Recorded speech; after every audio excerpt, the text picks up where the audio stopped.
You are looking live at the Artemis II Space Launch System rocket and Orion spacecraft in the Vehicle Assembly Building. Today, we are joined by agency leadership to discuss the Artemis II mission and the next steps for the entire Artemis campaign. Good morning and welcome to NASA's Kennedy Space Center. I'm George Alderman, NASA's Deputy Press Secretary, and I'll be moderating today's news conference. I'm joined by NASA Administrator Jared Isaacman, Associate Administrator Amit Shathria, and Moon to Mars Program Manager Lori Glaze. Today, we'll be taking questions both in person and through our phone bridge. So media interested in asking a question, please press star 1 to enter the queue. And now we'll begin with opening remarks from Administrator Isaacman. Thank you very much, George. Good morning, everyone. Appreciate everyone coming out. We're seeing each other a lot lately. Lots of updates. Expect more of it. First, I just want to give a lot of credit to the NASA workforce and our partners that have been working really tirelessly through the Artemis campaign. It's really especially impressive work, and I know they're all feeling it after we had what was a near flawless Wet Dress 2 performance. That Artemis II is now back in the Vehicle Assembly Building, which is imperfect. So. We want to give you two sets of updates. Lori is going to speak with you about what we're learning about Artemis II now that it is back in the VAB and what our path is back out to the pad and to launch this historic mission. But before that, I'd like to talk a little bit about the overall Artemis program, how we're going to achieve the President's objective to return American astronauts to the moon, to build an enduring presence, and ideally not wind up in some of the situations that we've seen recently. So let's talk about the situation. Artemis I launched more than 3 years ago. We had helium leaks with Artemis I. I'm sorry, we had hydrogen leaks with Artemis I. We had helium flow issues with Artemis I. Artemis II went out to the pad. Wet Dress 1, we had hydrogen leaks. And then after a second Wet Dress 2, where we made a lot of great progress, we wound up with helium flow issues. A lot of similarities between the two. And why is that essentially this? Look, 3+ year launch cadence. I mean, Artemis III right now, as it's currently designed, won't fly for approximately another 3 years. So launching a rocket as important and as complex as SLS every 3 years is not a path to success. A component of that is when you are launching every 3 years, your skills atrophy. You lose muscle memory.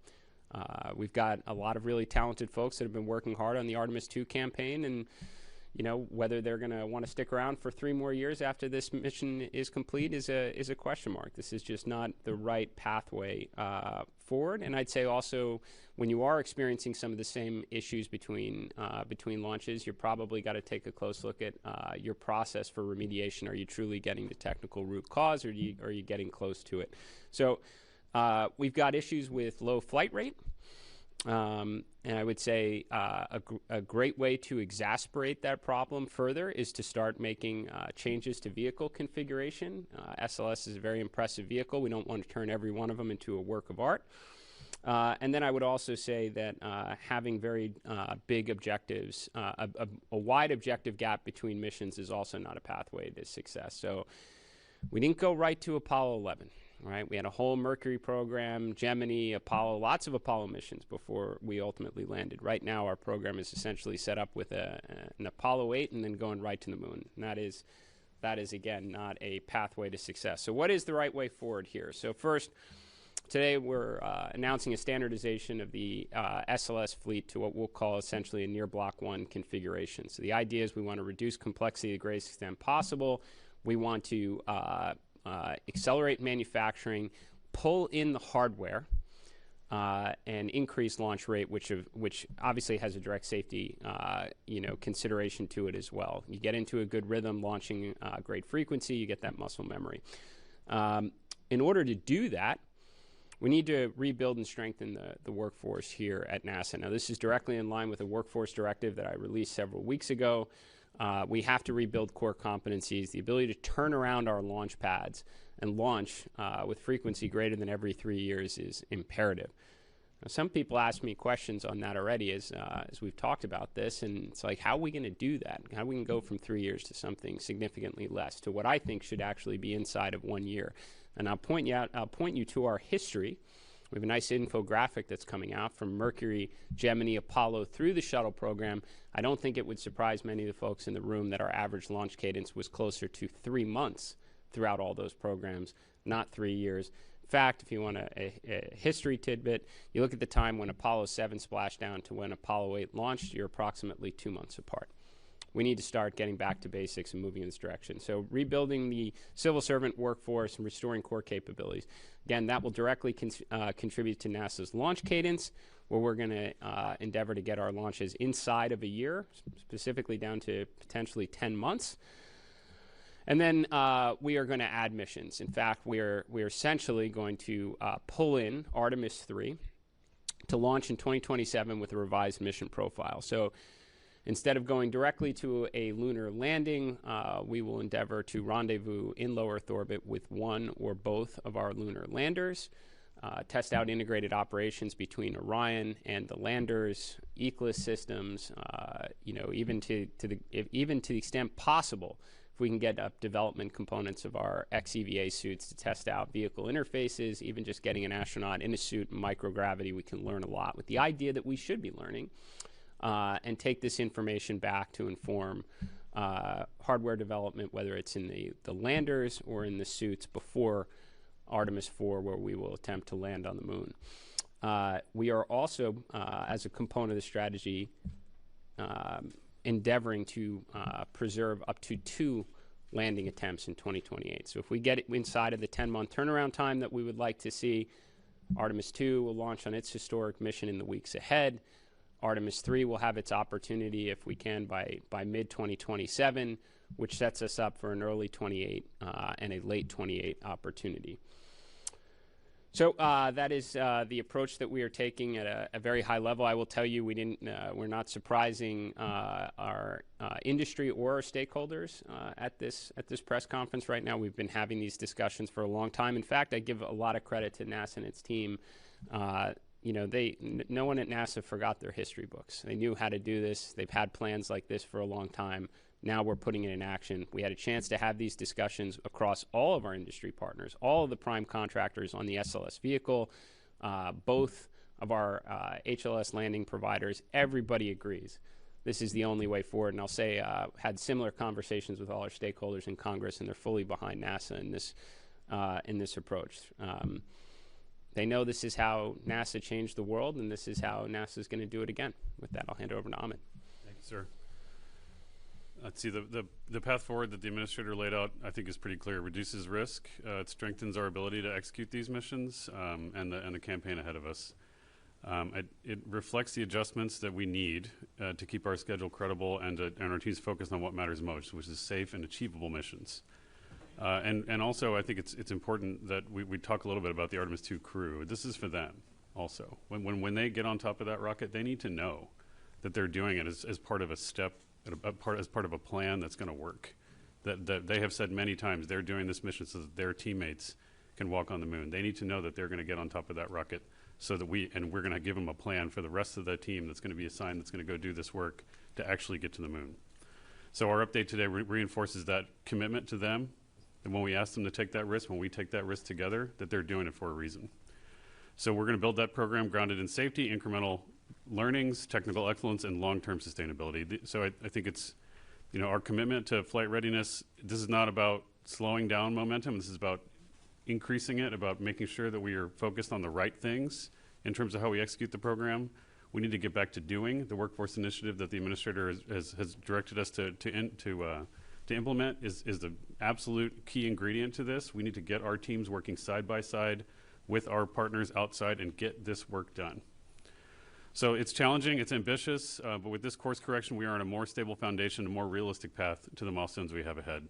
And we're so grateful to the teams across the NASA centers, across all of industry that's helping us. We have the entire force of American industry now helping us with the Artemis campaign. We are grateful to them for their support. They have been relentless in driving progress, and we need them to be even more relentless to achieve these missions. And this plan that we're laying out today makes that possible. So with that, I'll hand it over to Dr. Glaze to talk about Artemis II. Thank you, Ahmed. I'd like to start by thanking the administrator for taking this incredibly bold step and moving quickly to assure that we have support and resources that are needed in order to launch Artemis astronauts to the moon every year. I want to thank our team as well within the Moon to Mars program on Artemis and all of our Artemis mission planning. Our teams continue to work tirelessly to enable mission success. I know to people outside of NASA, sometimes we make it look easy.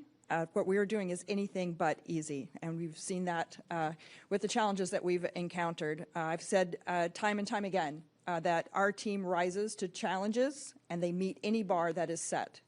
This will be a challenge, and I know that we will continue to relentlessly pursue excellence at every step. And that includes not just our NASA team, but it includes, again, our contractor workforce and all of the suppliers that contribute at every level to the success of the Artemis space program. So first things first, I'm going to talk about Artemis II. We were here just a week ago. We were all very excited last Friday after the successful wet dress rehearsal. We were in a great place at that time and looking at a launch in early March. Things changed pretty quickly last Friday evening where we discovered the issue with the flow of helium to the ICPS, the upper stage of the SLS. That occurred as we were doing the reconfiguration of the SLS as we transitioned from the wet dress into the launch configuration. So that was, it was disappointing, but that's where we were. And the response of our team was exactly what we should be doing. We allowed the data to talk to us and tell us what we needed to do, and allowed those findings, the operational findings, to guide us in what decisions that we needed to make. And the data were pretty clear that we were no-go. We were in a no-go situation without the ability to flow the helium to the RL-10 engines of the upper stage. So while we have the ability to access the boosters and the core stage out at the pad, we were in preparations already for being able to do the work that needed to be done out at the pad. We do not have the ability to access the interior of the upper stage at the pad. So that's what's the requirement to roll back to the vehicle assembly building. Our team has been working very quickly to transition from preparations for launch to preparations for rollback. And they did that extremely quickly. We were able to roll back within a couple of days. At the same time, the team has worked to streamline a plan for the work inside the VAB to give us the very best possible chance at a launch in the early April launch period. We got back to the VAB about 8 p.m. Wednesday night. The platforms within the VAB have already been extended. You can see them there in the live graphic. And the work has already begun, an incredible amount of work already going on. The suspected system components for the helium flow will be removed, and they're going to undergo detailed inspections and assess the cause of the issue.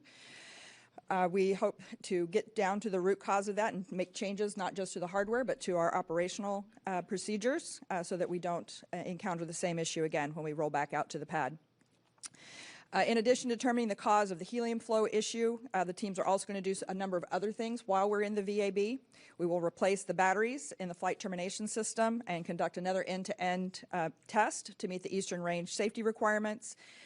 We'll give the closeout crew another shot, another chance at closing out the Orion capsule, get them a little bit more practice in closing out the Orion crew module.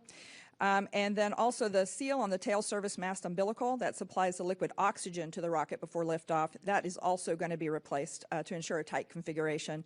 As you recall, of course, the twin seal that supplies, that goes to the liquid hydrogen was replaced out at the pad. So we've already replaced that one, so now we're going to replace the oxygen seal as well.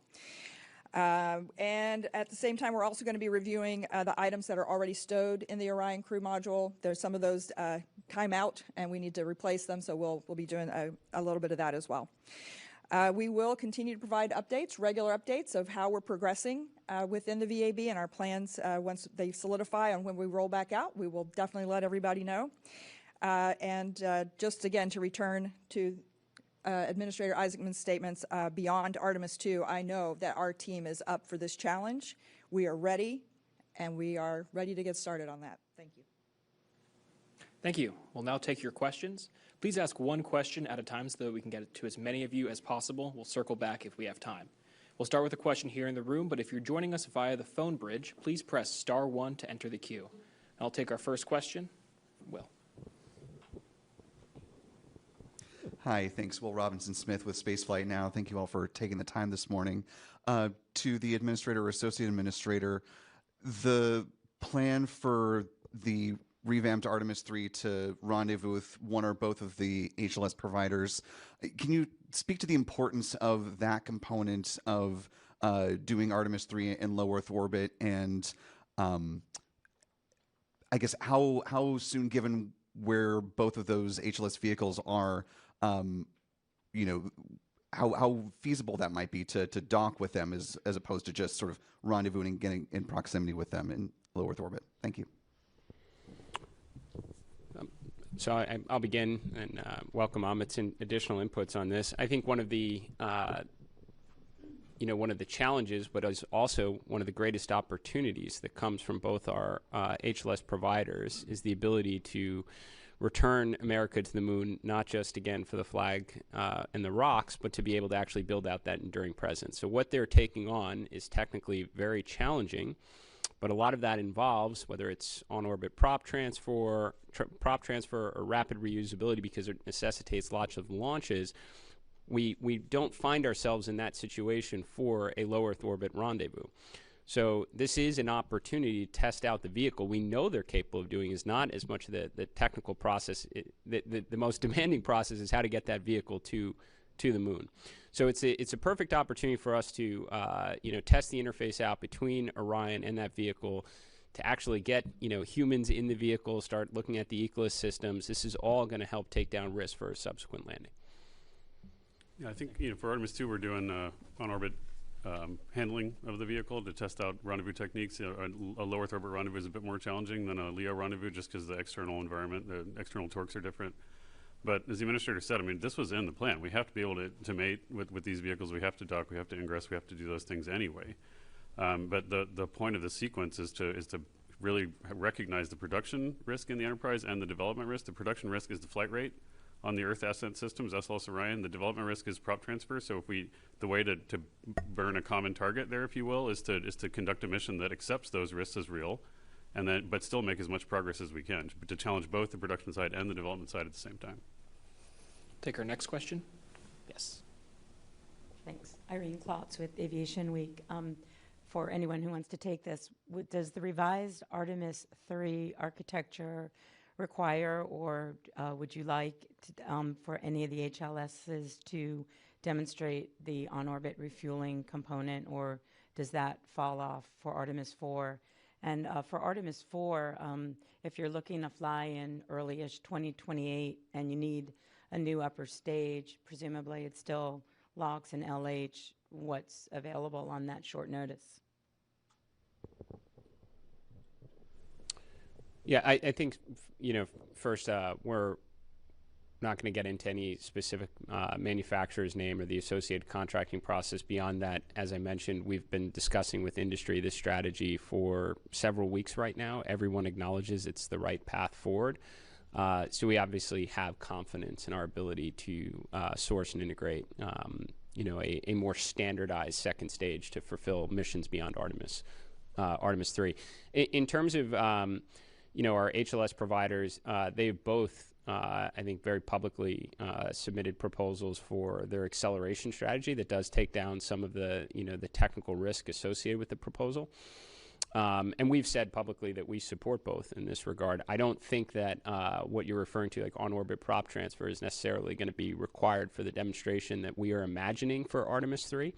But we haven't fully, we are very early in mission design here. We all have arrived at the point that this is really the only pathway in order to achieve success with a lunar landing within the timeframes that we are targeting.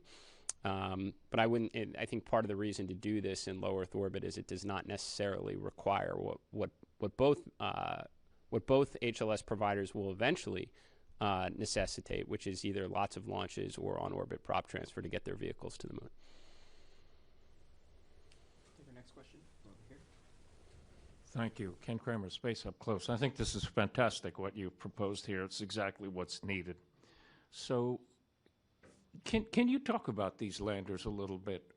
They're going to, I guess, have to be vastly simplified from what was proposed with those prop transfers in order to accomplish this so quickly. I know they're working on updates. Can you let us know at all? And where does the gateway fit in all this? Thanks. To be clear, both HLS providers have offered solutions to accelerate their plans without compromising on the grander objective, which is we need to build out an enduring presence so when we return to the moon, we have the capability to stay. So while their proposals, again, do take down some of the technical risks that would have existed before, we are not forgoing the capabilities that I think are absolutely necessary for America's future in space. So to be clear on that point specifically, I think at this point we really want to focus the meeting to the greatest extent, because to be honest, this can be somewhat of the problem. The hardest thing right now is returning American astronauts to the surface of the moon. We obviously haven't done that in more than 53 years. I think by focusing a lot of time, energy, and resources across lots of grand endeavors is why you wind up in a situation where you're launching an incredibly important but complex vehicle every 3+ years. So I say that not to make a statement towards Gateway, because we are doing this to get back to the moon and have the capability to stay, certainly to build a moon base, which is going to be ideal, which can be an ideal learning environment for us to test out the operations, in situ resource manufacturing, refining, all the capabilities that are going to be necessary for the next giant leap to Mars and beyond. But I say with focus for this conference specifically, we gotta keep the attention on standardization and flight rate as our path to get back to the moon. Our next question will come from Marcia Dunn with the Associated Press. Marcia Dunn, Isaacman. How much did the recent problems with Artemis II, especially mimicking Artemis I, how much did that play into your decision to shake up the Artemis mission profile? And how disappointing are you to have to wait perhaps even longer to land astronauts on the moon? Thanks. Well, first, I'm not disappointed at all. I'm excited because I think we have a path here to actually get the job done within the time frames that we have targeted right now.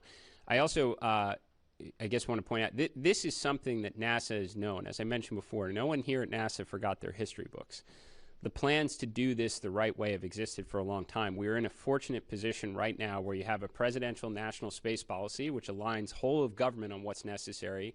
You have congressional support through appropriation, and you have President Trump's One Big Beautiful Bill, the Working Family Tax Cut Act, that gave us the plus up in resources within our exploration budget to undertake this endeavor right now. So I would tell you that we would have been delivering this exact same message to you today had this been FRR. That was the plan. But I think we have to put even more urgency around it because this is not the FRR that we initially intended. The American public deserves the update on Artemis II and the historic mission that's ahead. But you also have to know how we're going to achieve the vision that presidents have called for more than 35 years. Our next question will come from Josh Dinner with Space.com. Hi, thanks so much for doing this. Josh Dinner, Space.com. For Administrator Isaacman, you're standardizing SLS, pushing toward a 10-month launch cadence and revising Artemis III to an on-orbit rendezvous next year with up to 2 2028 landings, which all sound kind of fairly accelerated for a deceleration of the program. What specific risk are you buying down with that LEO rendezvous?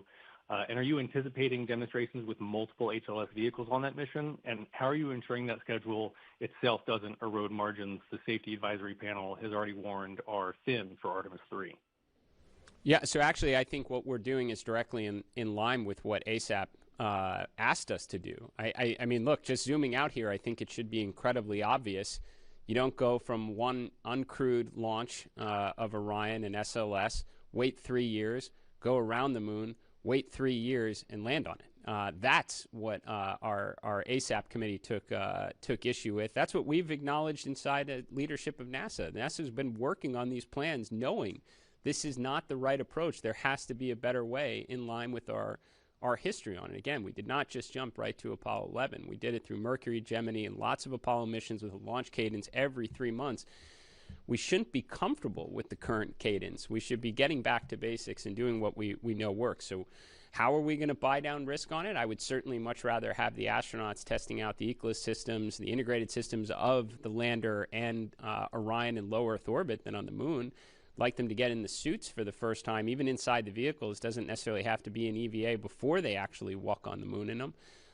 So everything about this mission, and even though it's beyond conceptual, we've obviously coordinated with our partners on this, but the full mission design and objectives will be revealed shortly. I'll just say it's certainly in the direction of buying down risk before we put our astronauts on the surface.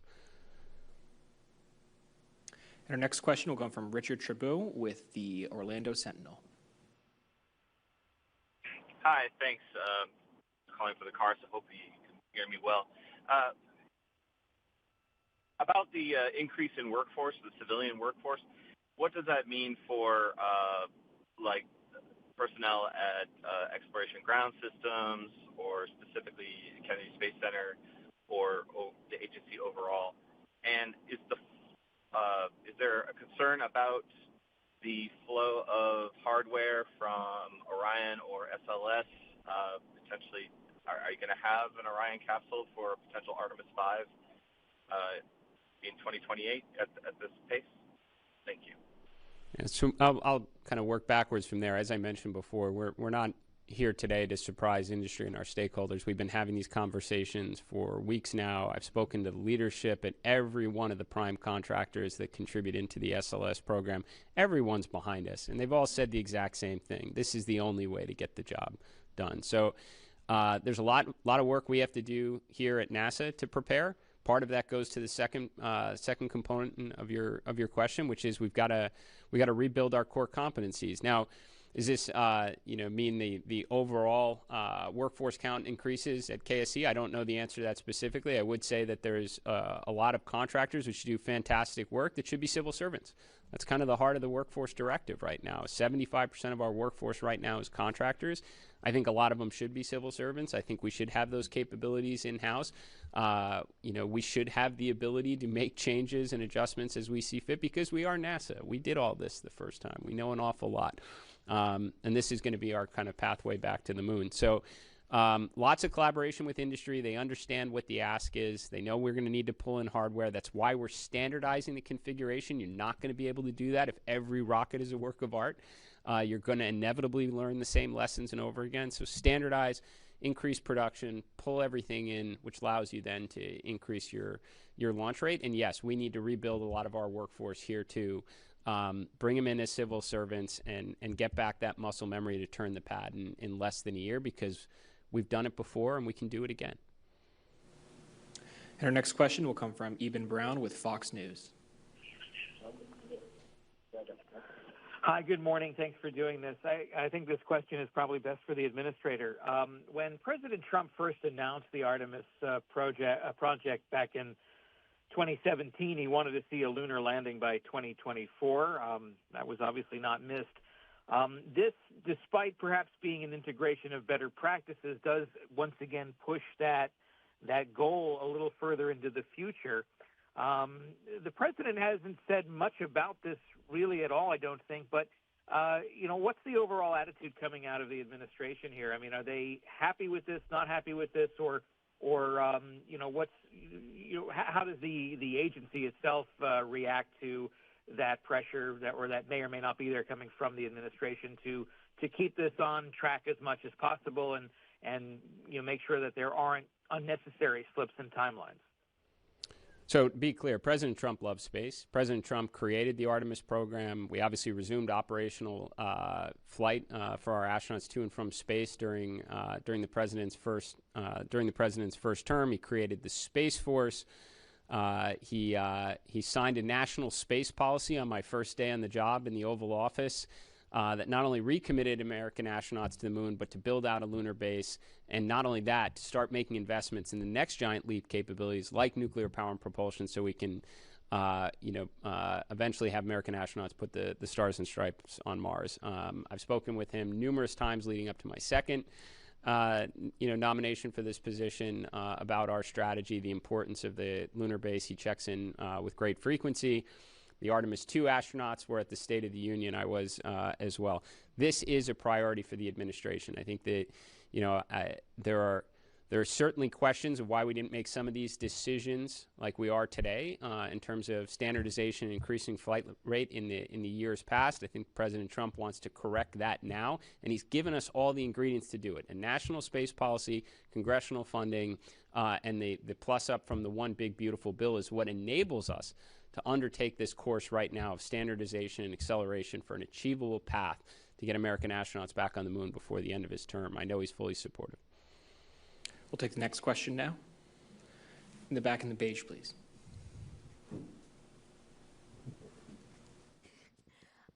Do you think that some of the budget cuts that we've had recently have contributed to that low flight rate? And would you say that we have the resources and funding to increase that flight rate? And sorry, I just have a logistics question. So can you just clarify the Artemis III timeline here? You mentioned mid-2027 and 2028, and I just want to clarify, are those two landing attempts? And then would you be launching in 2028? I'm just trying to wrap my head around that. Sure. I mean, let me just address there were no budget cuts to NASA. We actually had historic funding last year between the consistent funding through the continuing resolution plus the plus up from the One Big Beautiful Bill or the Working Family Tax Cut Act. NASA had historic funding last year, which is the only reason why we are capable of undertaking this right now.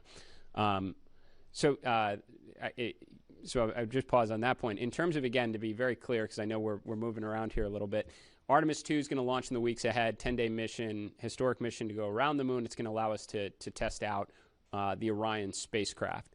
Artemis III will launch, ideally, by mid-2027. So this is now getting us back in the rhythm here of increasing launch cadence with SLS and the Orion spacecraft. Our objective there, and we've spoken with both our landing providers on this, is to rendezvous with one or both landers. That's an opportunity for us to test out integrated operations between Orion and the lander, which is important. That will be a crew-rated vehicle someday. There's ECLA systems we're going to want to test out. It's another opportunity for us maybe to get our suits up there before the astronauts actually have to wear them on the surface of the moon. If we can't make that timeline with suits, we have other opportunities to get them up to International Space Station, but we do consider that a priority, which then sets up for Artemis 4 and 5 potentially in 2028. We're not necessarily committing to launching 2 missions in 2028. We want to have the opportunity to be able to do that. Take the next question. In the second row in the gray. Thanks. Bill Harwood with CBS News. I have about 10 questions. No, I'm kidding. I've got 2 questions. For Jared, you mentioned the ASAP earlier. Their report came out this week, and could you add anything about what input they had in your decision making? Because it seems like you're addressing most of their primary concerns, at least. And then for Lori, I guess, I know you guys are focused on these near-term flights. We're not talking Gateway today or whatever, but will you continue work on Mobile Launcher 2, or does the work stop now? And what about the Lunar Terrain Vehicle, which originally was part of, I guess, Artemis 5? I mean, is it the same philosophy that's covering that? We're going to stop worrying about that stuff right now and focus on the near term. Yeah. Sorry. So with respect to the ASAP committee, I would say that it is interesting that a lot of the things that we are addressing directly go to the points they raised in their reports. I can't say we actually collaborate on it because I generally think these were all pretty, obvious observations. So yes, ASAP was rightful to call out some of the, some of our shortcomings, and we should be addressing them. It just happened to be in parallel. So in any of my recent conversations with the committee, I said, look, we are completely aligned. I agree with every one of the points that you raised, and we have to address it. It just so happened to be, even our Starliner report came out in advance of theirs. They didn't know that was happening. It was just the right thing to do, just as our revised architecture and approach to achieving a lunar landing is the right thing to do. And I'll just say, I know you addressed it to Lori, but maybe make it easier on her a little bit in some of these questions about specific procurement strategies. We are building a moon base. You're going to build a moon base, you're going to need rovers. You're going to need lots of rovers on the surface. You're going to need comms. You're going to need navigation. You're going to need power. This is not lost on us. This is a high priority. This is what's so important in the national space policy is don't just go back to stay, right? I would just say let's keep this conversation to a great extent focused on the hardest part, what we haven't been able to do in the last 53 years, which is getting a good launch cadence and sending American astronauts to and from the moon. But I can assure you, all those things you asked about, are going to be a component to the how we stay conversation. Our next question will come from Philip Sloss. Thanks. The question is, does this mean that NASA is canceling the exploration upper stage? And if you're going to fly Artemis III in 2027, when is a crew going to be named for that mission? Thanks. I feel like I'm taking all the airtime here. Yeah, we're not going to talk about contractual issues. I mean, I think you understand the intent of what we're discussing, which is making sure we head towards reliability and standardization of it. We're going to work with our partners and make sure we handle that in the right way. The second part was Crew. the crew. Yeah, again, same way. We're not here to do mission design, right? We're not here to talk about that. I think what's important is what we've said at the end, right? The whole plan is we need to chunk it into achievable objectives. The whole plan we've attempted. It's been augmented by the vision in the space policy that was released. That whole plan needs to be discretized and chunked into the right way, so we're taking incremental risk in the right ways as we continue to fly, as we increase production.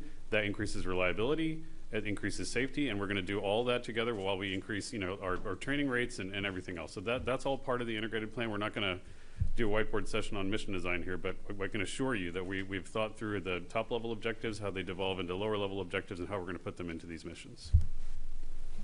Our next question will come from Leonard David with Inside Outer Space. Yeah, hi. Thanks for pulling this all together, and it's very exciting. I think for the administrator, when you had your back-to-back confirmation hearings, there was a lot of pressure of trying to beat China to get back to the moon. To what extent does that play a role here? Are we accelerating our plans? What's your thinking about China today? Because they probably are going to go maybe in the same kind of time frame. Well, as I said during my hearing, I think competition is good. I think it's a great way to, motivate our workforce and our partners, again, to achieve the near impossible. This competition worked very well for us in the 1960s. Turned out, in hindsight, we had near endless schedule margin there. No humans have been back since Apollo 17. That is certainly not the case today.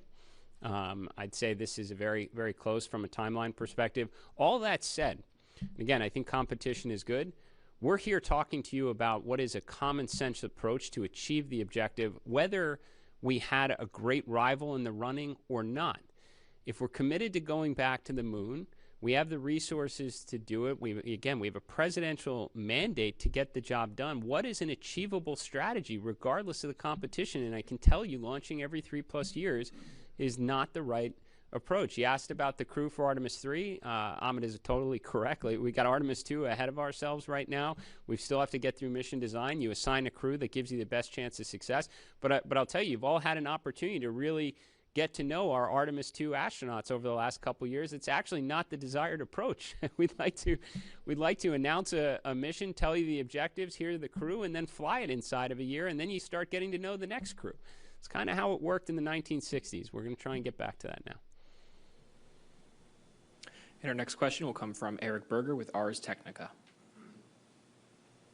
Hi, thanks very much for doing this. Someone earlier mentioned the speech of the original first Trump administration, and back in 2018, Vice President Mike Pence talked about going to the moon in 2024. At the time, he said something that really struck with me. It said, if our current contractors can't do this, we'll find new contractors. And I think this is kind of the most sweeping vision change since then. And obviously, the contractors, both traditional and commercial space, have had challenges since then. So I'm just wondering kind of what NASA can do to ensure its commercial partners can successfully deliver on these really aggressive timelines. Thanks.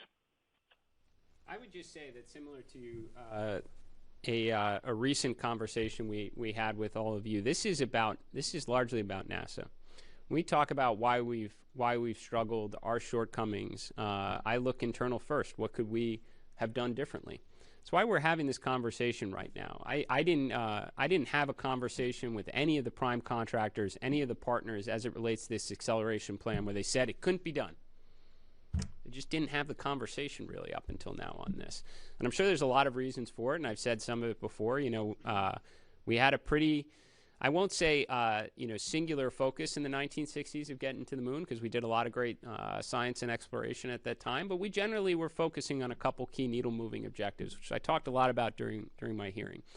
Over the years since, President Trump during his first term, started the Artemis program, we've taken on a lot of interesting projects. Some people have asked questions about them here in this room. I'll tell you, the more multi-billion-dollar projects you have, the more resources and attention it captures, the less you launch lunar missions, right? So we're taking ownership of this. We're taking responsibility of the objective, the critical national objective that's been entrusted to NASA, and how do you do it?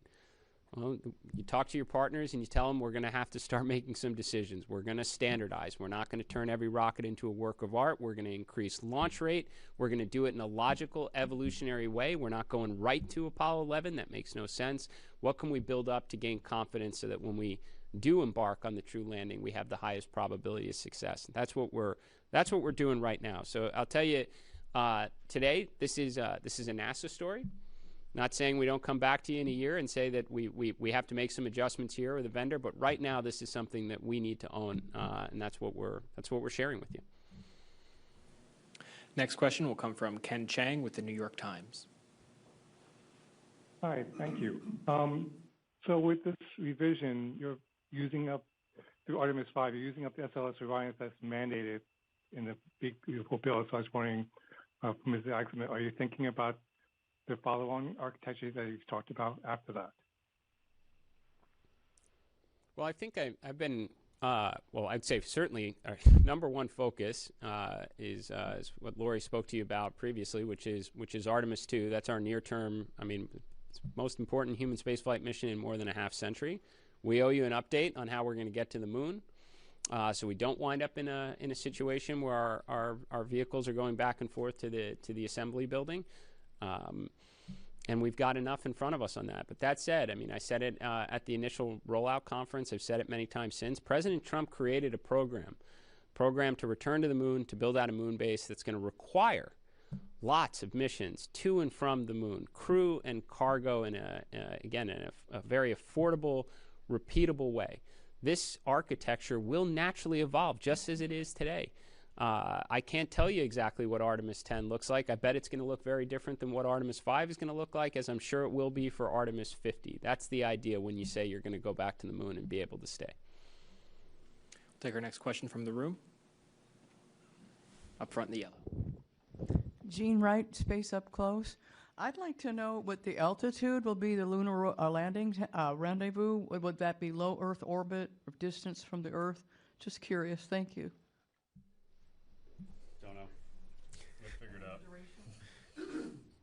Ideally, we want to put as much, every time we take the ascent risk with a crew, right, we want to make sure we get as much done, right? And so we'll get into an orbit that's achievable for as many docking and mating operations as possible, as much, environmental similarity to what we would experience, during the landing mission. So we're gonna take all those objectives and pour it into the design, but I can't tell you the orbit yet.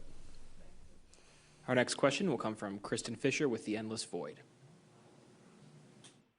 Hi there. So I think my question's for the administrator. We've talked a lot about the Artemis II crew, but how about the rest of NASA's astronauts? They've now got this kind of exciting bonus mission that they could be assigned to.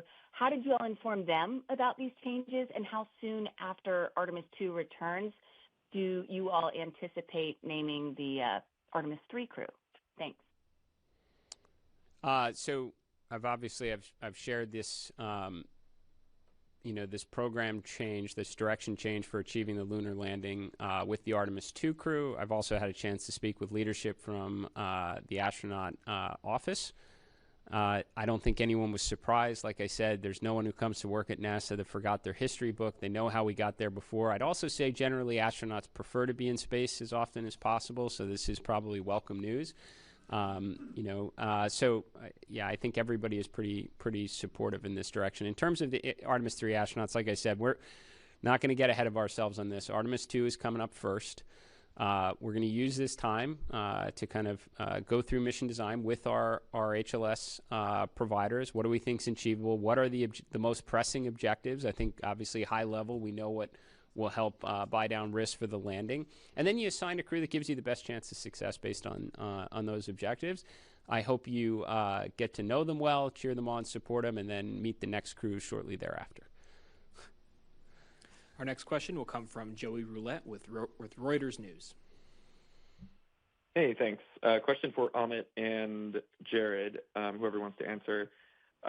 Just real quick, is the exploration upper stage canceled? And if so, do you expect to compete or sole source its replacement? And then kind of more broadly, this new test mission and a new SLS upper stage and doing on-orbit refueling and all that seems like a lot of work to do in the next 2 years before a moon landing. And so I think that begs a lot of questions, but mainly what is the acceleration plans from SpaceX and Blue Origin, and when will that be baked into this architecture?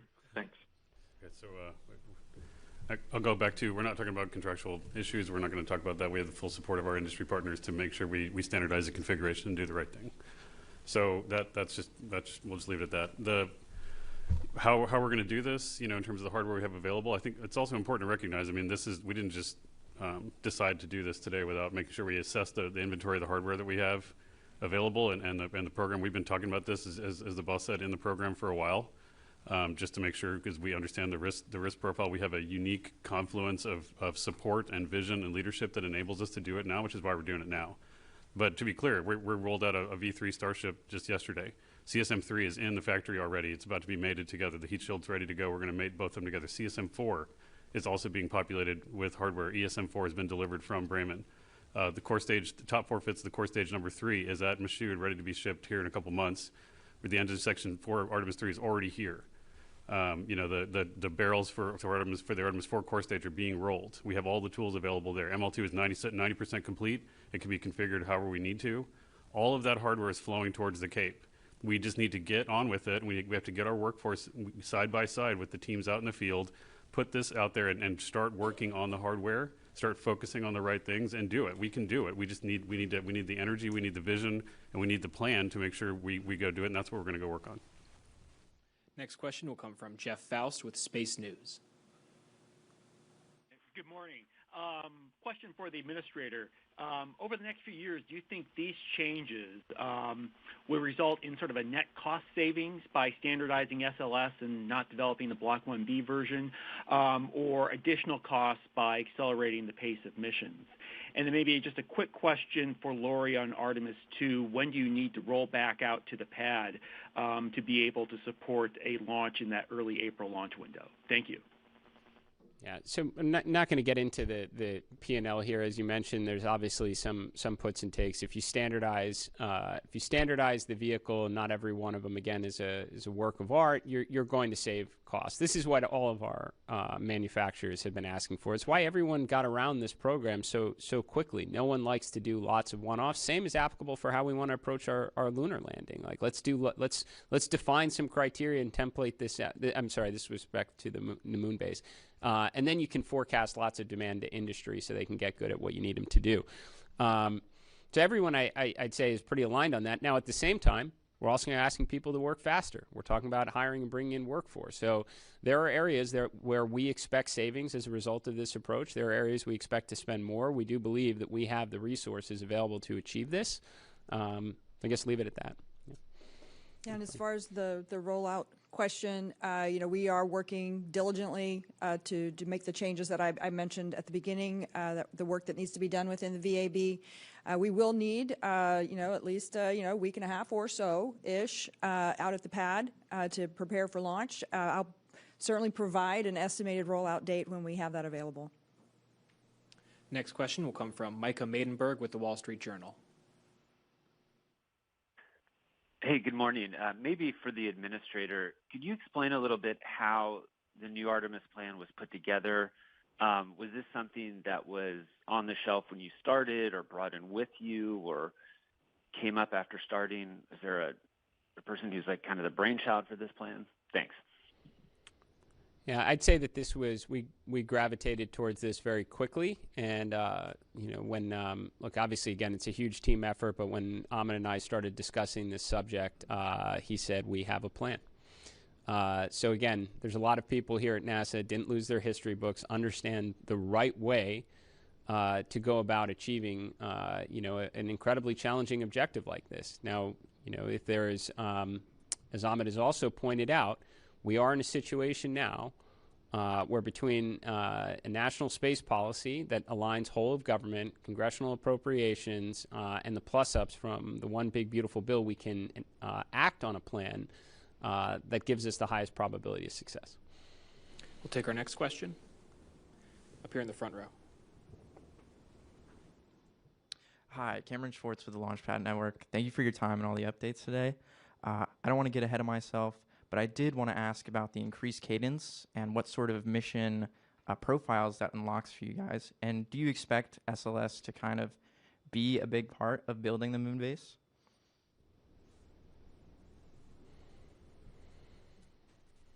Yeah, so I think we like the boss said, we're going to use all the hardware we have to achieve these missions. We're going to put the objectives together as we've decided. It's pretty clear. We have to be able to demonstrate in-space activity, the launch cadence, reliable Earth ascent, reliable lunar descent, reliable lunar ascent, surface operations. All that has to be demonstrated, right? So we're gonna put those objectives into the plan. We have scoped that out already because that was the kind of end state here. But what we're trying to do is, put them into manageable chunks so we can actually fly more quickly, because that pace, that cadence is what really will lead to reliability and safety, and that's what we need to do. Now, we have the hardware we have.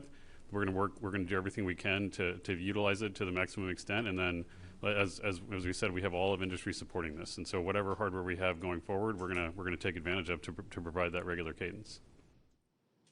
Next question will come from Marcia Smith with Space Policy Online. Thanks so much. I'm assuming that you have briefed this to the relevant people in Congress. I'm wondering what the reaction is, especially to your decision to eliminate the Block 1B and the Block 2 of SLS, which was part of the 2010 NASA Authorization Act. So is Congress behind this as well? As I mentioned, we try not to have we try to maintain a no surprises policy here at NASA. To do the near impossible takes the contributions from everyone. We want to be very aligned before we go public on a matter like this. So we've spoken to industry. Can you meet the demand? The answer is yes. We've certainly spoken to all of our stakeholders on the Hill. They all understand that this is the path forward. And I would say I don't think I heard a single objection on these subjects. Like, everyone understands what's at stake here. I mentioned before, we don't have a lot of schedule margin here. The implications of coming up short go well beyond space. I mean, this does, this is, America in the 1960s, you get to the moon, you do what no one thought was possible. It sends a message. I wonder what else they're capable of doing. You come up short, it sends the opposite message of where else could something be broken. I think everyone understands that. The fact that industry got behind this, I think, makes it very easy for our very supportive partners in Congress to get behind it. And honestly, they helped enable us in this regard through the Working Family Tax Cut Act, through the One Big Beautiful Bill. That is giving us the resources to be able to undertake this. And I will just say again, all the national security implications of actually meeting an objective as important as getting to the moon and building a base aside, and the competition associated with it. There is simply a right and wrong way to go about doing this. Launching every 3 years and changing massive changes in the configuration of the vehicle is not a recipe for success. And again, I think all our stakeholders and all our partners understand that. Next question. In the back in the green. Good morning, Melanie Holt, WFTV. And really, I'm looking for a clarification. You've made a lot of major announcements in terms of these Artemis updates. Artemis III specifically, is the goal still a lunar landing, or has that mission profile somehow changed? Artemis III will be a rendezvous with one or both landers in low Earth orbit in 2027. So we're basically pulling in Artemis III and recognizing just the reality that going right from a free return around the moon to landing on it is too big of a gap. And we cannot accept the flight rate of a vehicle this important and complicated every 3 years. So we're going to launch in a year from now, in 2027. Again, start taking down risk for the eventual landing. So Artemis III will be a rendezvous in low Earth orbit with one or both landers. And then Artemis 4 and Artemis 5, we will endeavor to have 2 opportunities in 2028 to attempt a landing. Just to maybe help, because I know folks are trying to process, the Artemis campaign is a test program, okay? And we talk a lot about these all-up tests of SLS Orion and the missions where we put the crew on it. We are doing tests at the component level, at the assembly level, all over the country all the time. And I want you guys to start thinking about that aspect of it. That's what we're doing. So these are very important tests, these flights, but every single one of these tests is important. We're going to do an uncrewed demonstration with the landing missions. We're going to do, right now we have a Mark 1 Blue Origin lander in the chamber at Johnson. We're doing human-in-the-loop testing with the Axiom suits right now. That is also contributing to this end state, right? So when you guys think about this, how we're doing it, if you want to, we're not going to over-specify at each junction what goes in each particular flight. What we're trying to tell you is we are thinking about this now as an integrated test plan. Those test objectives have to be achieved as incrementally and as successfully as possible at every step, build on that learning at each subsequent step to eventually lead to the ultimate objectives which are set out in the policy and the direction we've been given. We'll just say we do have a couple infographics that are going to come out and help, because we do recognize this is a little bit of a change, so you can at least visualize what we imagine an Artemis 3 and 4 and 5 mission will look like. We have time for one more question. That'll be from you in the white there. Yes, Bert Dick from the National Space Society. This is all very exciting, as the administrator mentioned about the loss of muscle memory after a launch every 3 years. I see the same impact on public perception, because a lot of the public wasn't even aware of what's going on here. Do you see this as a byproduct, a good opportunity to enhance the public awareness and public engagement and public enthusiasm about the Artemis program? Well, for sure. I mean, we have no doubt. It's mentioned many times that it's it's a different environment than the 1960s. There's more than 3 channels on a TV, so capturing people's attention at times can be challenging. I have no doubt when Artemis II takes flight, the world will take notice to that. It's going to be an exciting, it's going to be the most historic mission, human spaceflight mission, more than a half century. But yes, how do you maintain that momentum? How do you keep the public engaged on it? Well, certainly flying every 3 years isn't the right approach to that. So, nor is it, as I mentioned before, even technically the right strategy to achieve something as extraordinary as a lunar landing. So, I am certainly hopeful for all the operational technical benefits that come with this new approach, but I do believe it helps keep the public engaged, which again, that's fundamental to what we do. We want to see a lot more kids dressing up as astronauts on Halloween. Inspiring the next generation to take us a lot farther than the moon is part of the plan.